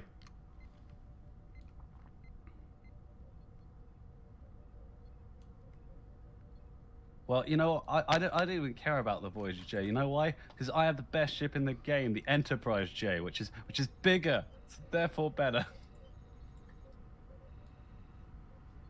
I don't feel bad at all.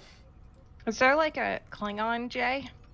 There is. It's the one that's the ship actually that Falsifier claimed. I don't know which one that is. I know the Romulan one because that's the one I got. And I know the Enterprise that you got. But I have no idea what the Klingon one is. Durgaff. It's the Durgaff, of course. I imagine it's also huge. Yes, and I want it. And I want that, the Romulan one. Freezing. And I need all three so I can have my, High Council character run it. Which is, I'm going to go for the Durgaff for my event prize. That's actually the ship I'm going for.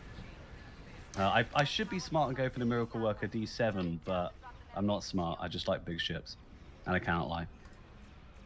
I honestly don't know what I'm going to go for when this event campaign is finished. I absolutely haven't got a clue. I don't know whether to go for the Lobby, the Tier 6 ship coupons with the Z-Store, or to go for a promo ship. I don't know.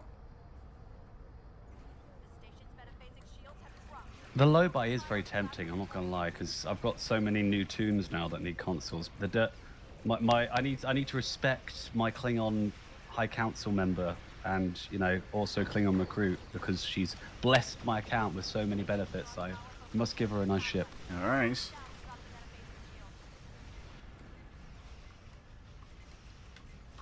Oh, you should check Tormox. You might be able to get into our instance now because when I checked a few minutes ago, there was open spots.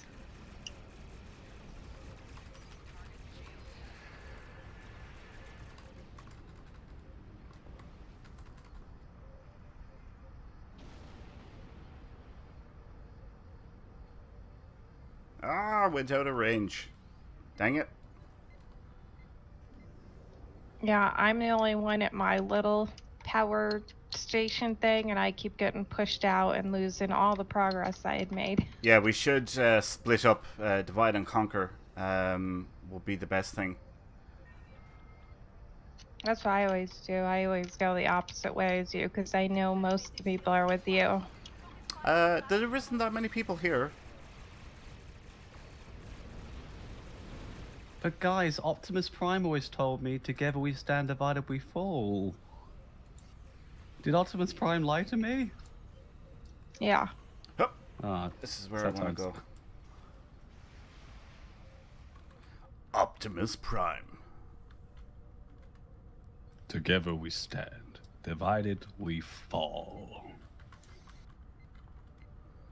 Okay. So I've been rewatching Agents of S.H.I.E.L.D. because I haven't finished it. Like, I haven't seen the last season because I binge watched it up to where it was at before the last season came out, and then it was like so long that I kind of forgotten most of what happened. And I'm on the second season now again, and the character Bobby, for those of you who've seen it, I could not remember for the life of me. I spent like an hour last night trying to figure out who she is and where I know her from, and it's from oh god, now I can't remember the name of the show. Oh my god. Orville. Oh, The second officer, All right. his ex-wife. But man, I'm like, where do I know her from? I hate that when you know, you Oh, yeah, recognize I forgot. Yeah, character I and you're forgot she like, was from where's that, yeah. that character from?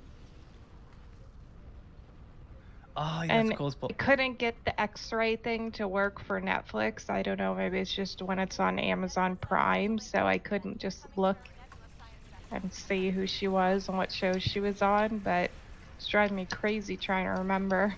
I'm pretty good with that, knowing, like, I'm terrible with names, but I can look at somebody and go, oh, they were in X, Y, and Z. Like, I just know what they were in. Yeah, you are good at that, even when they don't even really look like the character, because there's been movies we've watched where you're like, don't you recognize that person? That's so-and-so. And I'm like, man, that doesn't even look at them. How can you tell? And I didn't know till recently that Brunt was, Jeffrey Combs. Yeah. Because he doesn't sound like him. You can't tell it's him. I had no idea. I must admit, I only worked it out, obviously, because I haven't done my full run of DS9 yet. But from Selleck's character calling his way home, also starring Jeffrey Cohen's. I see that's how I worked it out. I was like, oh, Jeffrey Cohen's, of course it is. And every time I see Jeffrey Cohen's, like, oh, who's he playing this time? I don't know how you could tell without being like told or seeing who plays Brett. It's not his voice, and he has a very distinct voice, but he does such a good Ferengi voice that it doesn't sound like him at all. Which is good. That's like good acting when you can make your voice so different it doesn't sound like your other characters. Thanks a million for the sub, Lee Slash. Thank you so much. That's awesome. Thanks a million. Thank you. Yeah, you're definitely right. I mean, it's just kind of a good actor. Good voice actor. He is. God, he can play anything, and he does so great at it. I think he's a brilliant character actor, because he can play a part and he makes it unique, to where, you're like, wow, yeah, that's a person, and they have their own inflections, and they have this, that, and the, where you're like, yes, this person is totally different from that person. He is a great character actor. He's just absolutely fantastic. Because even a lot of like famous actors, like they get a type of role, and that seems to be their main type of thing. Like if they're always like the villain, or they always play a mobster, or a nerd, or like they always end up in the same type of role, and they do that role good, but they don't do any other type of role, and he can kind of do anything. I mean, he does typically end up being the guy that you don't like. Typecasting, yeah. I mean, I like him, but that's usually his role, but he seems to be able to do any type of role very well. Yeah. I like the way that Brunt was kissing Quark's hands and giving her pedicure. Yeah, after he tried to ruin him so many times and make him kill himself. I thought Quark made a really like completely showed he'd grown as a character at the end, because when Nog gets made Grand Nagus, he doesn't like complain or anything. He's just like, you know what, brother, this is a good job for you. And I'm like, wow, that's real mature. Good job. No, Quark. but he like gave up on the Ferengi way of life. He thinks it's ruined. Yeah, because they're respecting women and equal rights. That's not the Ferengi way. Yep. Excuse me. It was really, really good. So good. And I'm really looking forward to playing through the Gamma campaign again with all the all the stories. Yeah. Just because I just have so much more of an appreciation for them now, knowing the characters. Especially when I'm going to play the Magnificent Ferengi again. Because that's going to be Yeah, Quark's Lucky 7. Oh yes.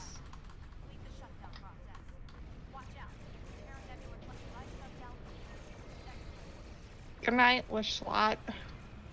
Good night. Good night. Thanks a million for tuning in. Congrats again on your win. Yeah, definitely. Oh, I didn't know Jeffrey Cohen's was Ratchet in Transformers. Oh, Transformers Prime. Ah, oh my god. Yes, of course it was. Oh my god. Sorry. I just had Joseph on Facebook chat just said that Jeffrey Cohen's played Ratchet in Transformers Prime. All right. I thought I always recognized Ratchet's voice, and I couldn't place it. And it's Jeffrey Cohen's again. Oh my god. Have you ever seen Babylon 5? He's in that too. Wait, who's he playing Babylon 5? The telepath that comes in with the evil guy that's trying to like take down the staff of Babylon 5. I must admit, I binged it a long time ago. I mostly binged the movies, so I have to rewatch it. See if I can Yeah, spot there was him. like the evil guy, and he had like a scar or something, and he came in and he had like a personal vendetta against Sheridan, and was gonna try to take them down, and like he kind of takes over Babylon 5, and Jeffrey Combs is works with what are they called? The telepath people. Oh yeah, He's a telepath. He ends up helping the Babylon 5 people instead of, being an evil person. But he like plays a totally different role there too. He's very like quiet, kind of shy and timid, but like good morals, like totally different character. Oh man, I need so many. Psycorp, that's what it's called. Thank you, Deputy Dewey. So many shows I need to binge watch again. I need Winters to watch Babylon 5. I want to talk about it with him all the time, and he won't watch it. I don't have time to scratch my rear end. Never mind. Oh, Jesus.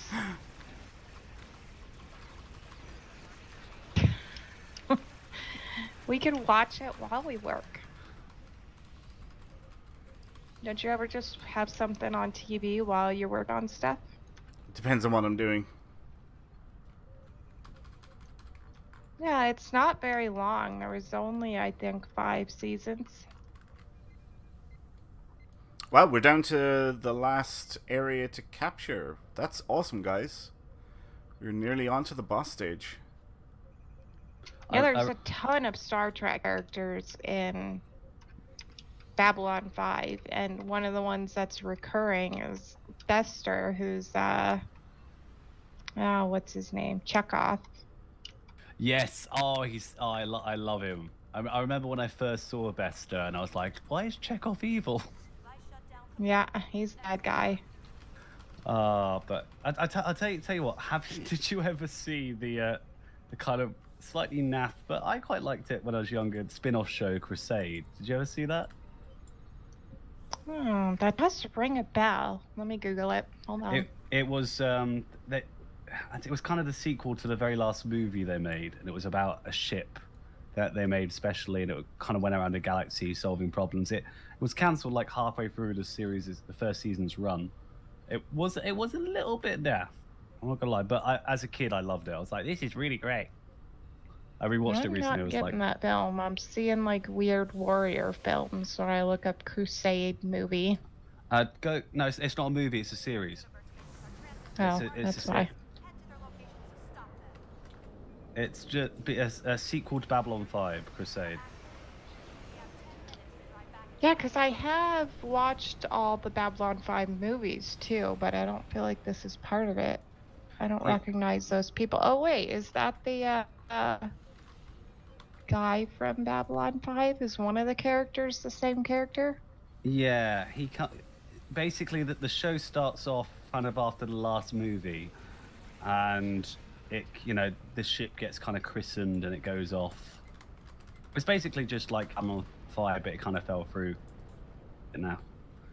But yeah, because they didn't have normal characters. But it looks like the guy who takes over for security. If I can see, this picture's really small. Oh, the girl's in it too that takes over commanding Babylon 5. They did have quite a couple of characters who were alumni, I seem to recall. It's been a long time since I watched it all the way through. Yeah, Sheridan's ex-wife, Captain Lockley.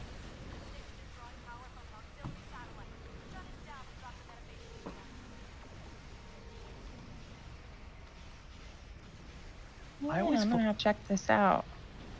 What I always loved about Babylon 5 was the stories they told. It's very, very DS9-esque, to be honest.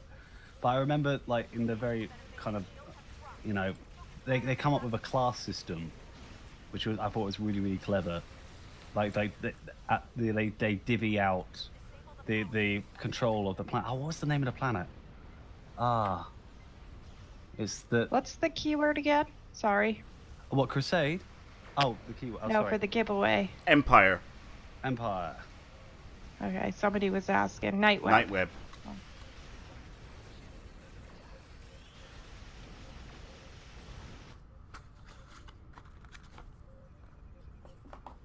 I actually watched the first couple episodes like years ago of Babylon 5 and then turned it off because I couldn't get into it. I felt like the aliens were so cheesy because the, what are they called? Centurions or whatever with the big crazy hair. They just look so fake. And I was like, oh, this is one of those like cheesy sci-fi shows. And then later on, I'm like, all right, I'm going to give it a try. And now I love it. It's one of my favorite shows.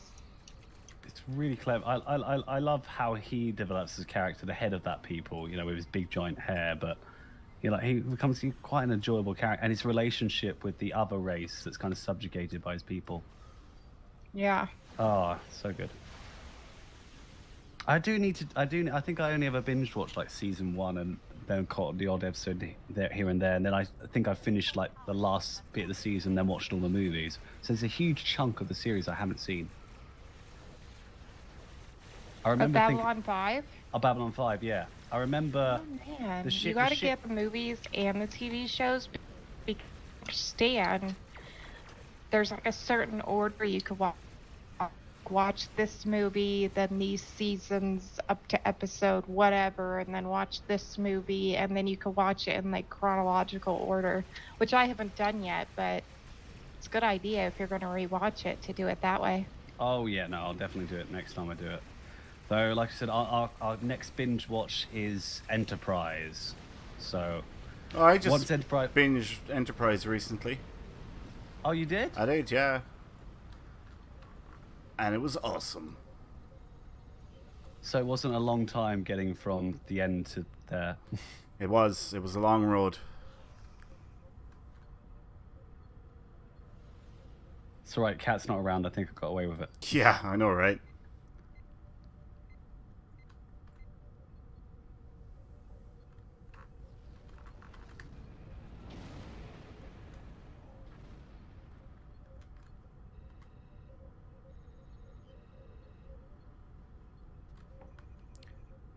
Wow, this is awesome. We almost have all 3 of these down already. That was quick. Yep.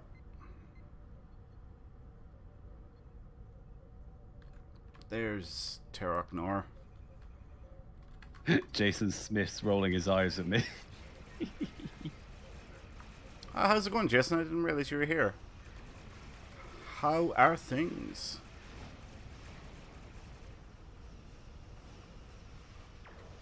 Damn it, I always end up ramming into that shield and getting warped away.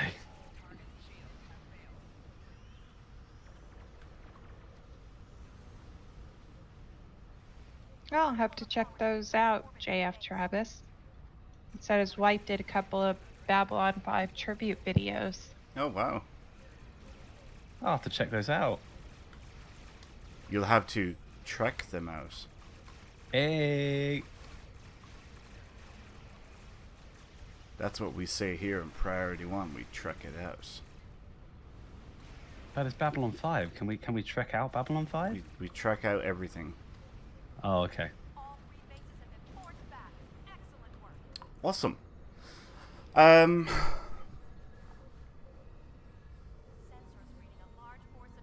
we just have the bogus stage to do now, right? I usually skip that. Because don't you get like 5 marks? Well, you get the elite mark. Extra elite mark from it. I thought we got that from doing the... You do. You get an extra 2 from doing this. 1 Terran and 1 Temporal. I didn't know that.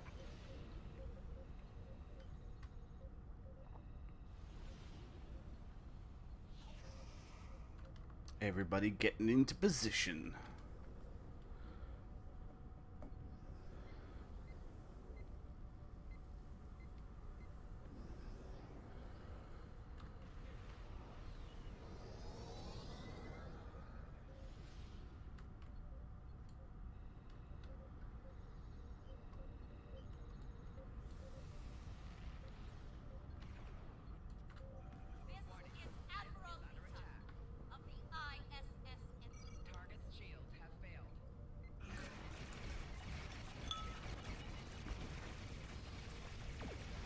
I'd like to see more stuff with Lita.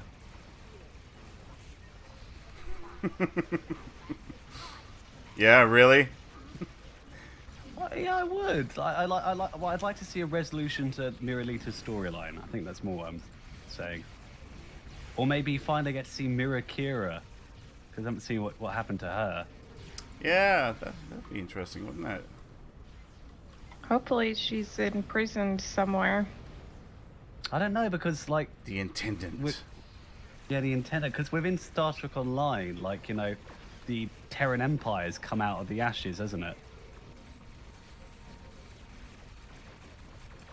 Because obviously the humans were subjugated, and then Chief O'Brien comes in and is just Chief O'Brien, whatever universe he's in. Yeah. Smiley, come on, Smiley. And it's just like he's so cute. He just toddles on for the ride. Captain Bashir, Captain O'Brien. The one thing we're not short on is captains.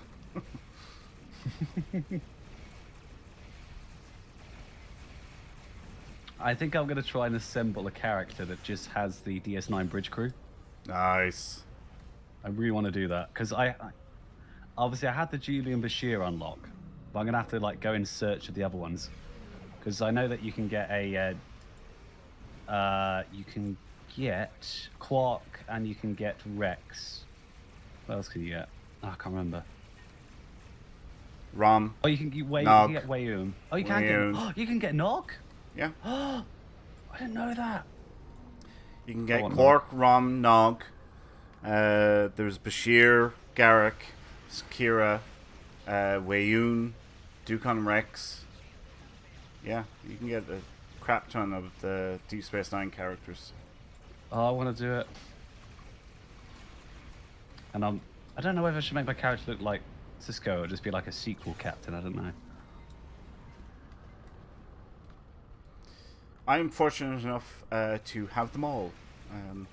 Got them all.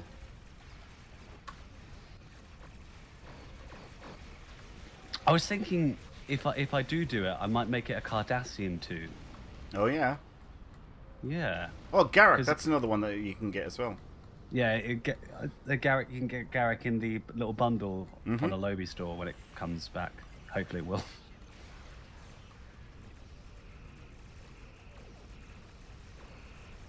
Oh, you can get Lek. Oh yeah, you can get.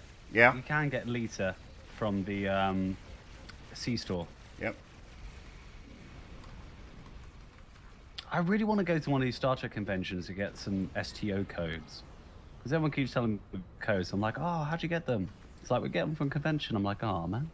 Yeah, that's how I got all mine. I got all of those from STLV codes. Yeah, well, I went and didn't even get my code. Yeah, because that was a complete disaster I signed every up year. for it. Yeah, they had people sign up, like, by writing their email address on a piece of paper, and it was all just a disaster looking. So I'm not surprised if at least half the people didn't get them. And that was the one year that we didn't get any codes to give away either. Yep. So I never have gotten them. Maybe someday they'll be in Med's Market. Yeah, they probably will. I'd say there's a good, strong chance of that happening. I can't even remember who it was. It was some Deep Space Nine people. Yep. Bashir, Kira, and Garrick. Oh, what? That would have been so awesome.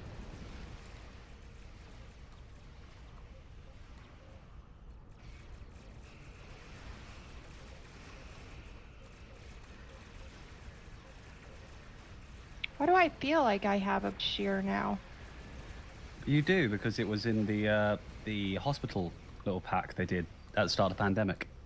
Yeah, last year. Wow. And I have one Garrett from that pack isn't an account unlock, I don't think. You just got one from the character you claim the ship on. Yeah. And technically, if you get the Legendary bundle, you can have a Worf as well. But I don't have any Kiras. I want a Kira.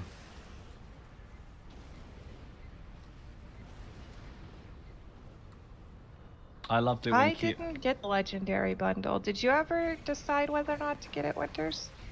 Oh, Tiger. Oh, Nikki said woof woof. Oh my god, why do you hate me? I don't. It's Tiger that hates you. I know, you're gonna like claw my face off when I walk into the room.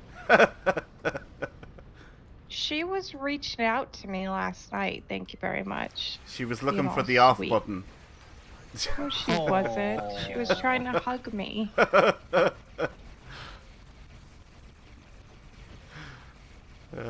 Yeah. She didn't look angry. She was looking very sweet at me and putting her paw out to me. She's being a total sweetheart.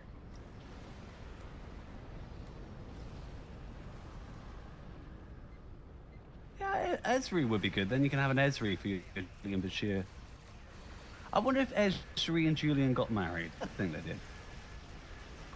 Because we know that she's a captain. Yeah.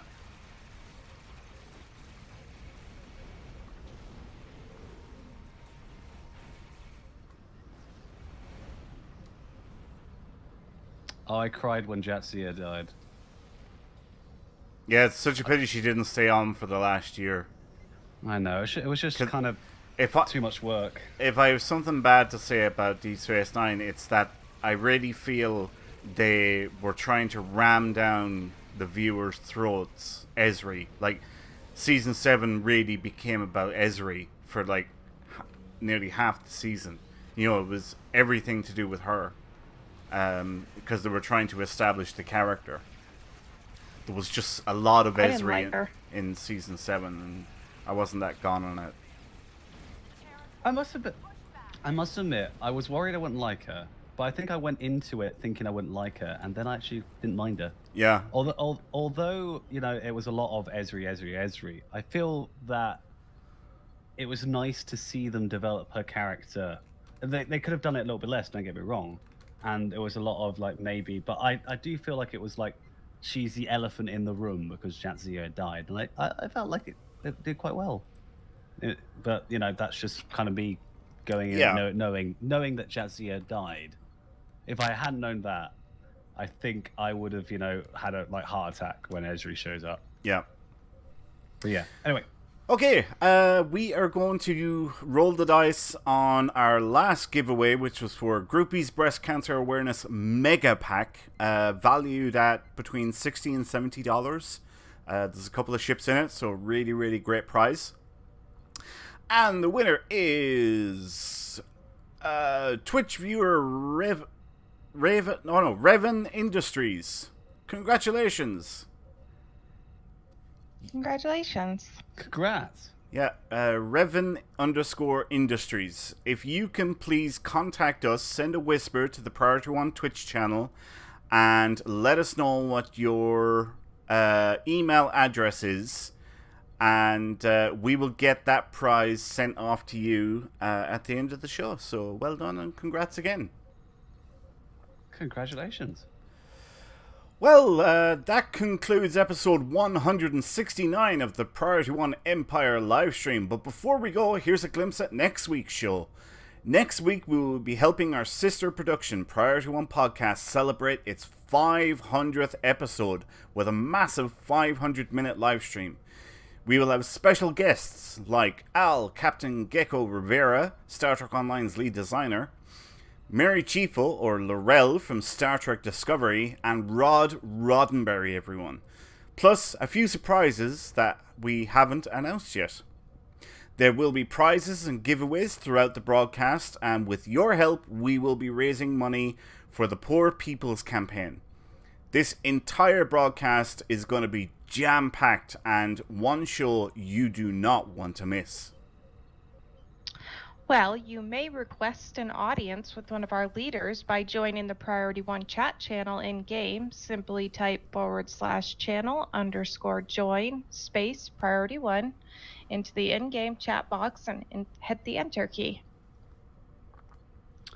If bloodshed, conquest, and utter subjugation of the galaxy sounds like your cup of Earl Grey, then swear loyalty to the Priority One Armada Empire today at PriorityOneArmada.com. We have Terran and subjugate fleets on all platforms. You're either with us or you're beneath us. And this episode of Priority One Empire Live is brought to you by our loyal patrons through Patreon.com. Find out about the thank you packages we offer for each tier and add your support at Patreon.com. Priority One Armada. It's your support that makes galactic conquest inevitable. And speaking of Patreon, a special thanks to our Patreon supporters like Wily Coyote, Prince 1983, Teacher Guy, Amergen, Demore, Tazan, Asar, Four, Seal, Claudia, Riker Carlson, Cable, Karabak, and our new patron, B Film Fan. Thank you so much for your continued support. Don't miss a thing from the world of Star Trek. Catch all the latest news regarding Star Trek Multiverse on Priority One, a Roddenberry Star Trek podcast.